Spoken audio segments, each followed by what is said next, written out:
magandang araw sa inyong lahat. So ito na naman po ako at meron na naman akong isi-share sa inyo na family travel namin.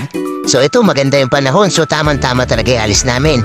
So ayan, so bago yan, nagdasal na muna kami. Humingi kami ng gabay ulit sa Panginoon dahil kapag mga long ride talagang dumadaan kami din sa simbahan. So, ang travel namin ngayon ay patungo sa somewhere in Rizal. So, from May Kawayan, dumaan kami ng NLEX, tapos Lower Antipolo hanggang makapunta ng Marilaki Road.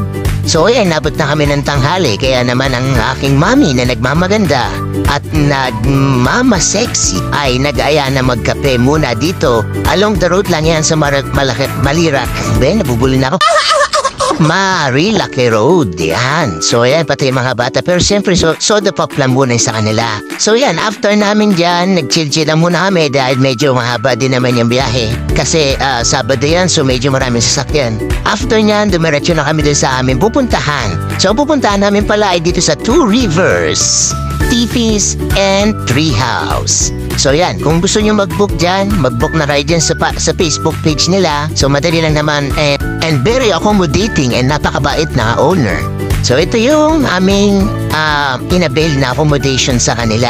Yung Giant River Treehouse. So yan, good for family yan. And then, good thing din kasi konti lang yung nakabook dyan ngayon. So parang ang nangyari is, naging parang solo na rin namin yung place kasi hindi naman ganun lumalabas yung mga nakabook din dyan ngayon. So yan, tabi lang din siya ng river. And then, meron din siyang mga designated bathroom. So kung kunyari, yung sa amin, yan, yung Giant Treehouse na yan, meron kaming sariling CR doon sa pinakita kanina.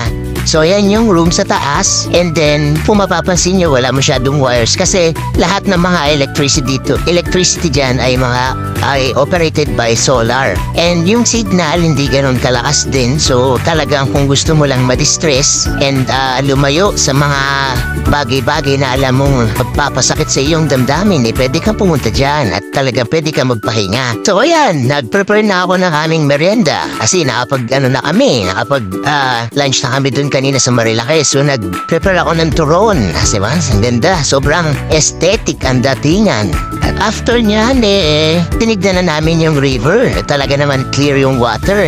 At yung mga bata at yung pating kasama naming aso ay gustong-gusto na rin talagang lumuglog dyan. At talaga naman, eto na, nag-decide na kaming lumuglog. At nakiusap din sa amin yung may-ari ng resort na kung maaari ko pwede lang kami kuhanan ng drone dahil kasama yun sa package. Na yung parang giveaways niya sa mga nagbubook sa resort niya. Grabe, ang ganda ng drone shot. Parang ito, yung babaeng itong napakaganda.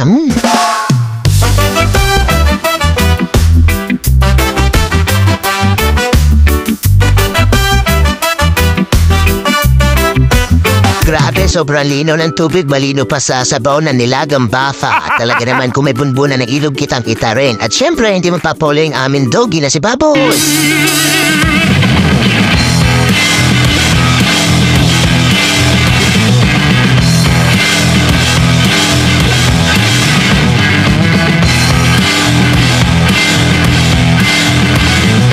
So kinagabihan nagluto ako ng Korean noodles at tinaluan ko ng kung ano-ano. Basta masarap yan pag natikman mo. Pagkatapos niyan, ang pinaka-best part ngayong gabi ay itong aming pag-iihaw ng marshmallow para damang-dama naman ang mga bata na talaga nag-camping kami.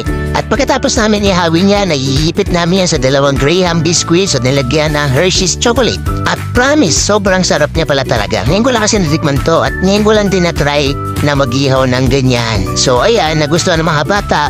Talagang feel nila na talagang nasa camping site sila kahit nang gamit namin yung maliit na gas stove na nilalagyan lang ng butane. So yun yung ginamit namin dyan.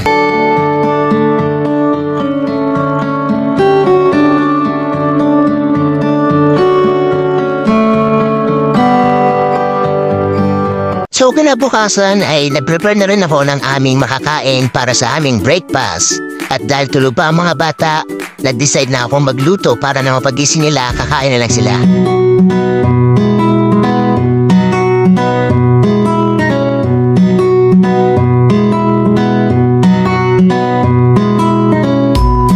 So, after namin kumain, wala na kaming ibang ginawa kundi sulitin ang ilog dahil ito lang naman ang gagawin mo dito. Ang magsaya, mag-enjoy, and makipag-banding sa iyong pamilya. So, ito nga pala mga nangyari sa amin travel. So, hanggang sa muli, paalam!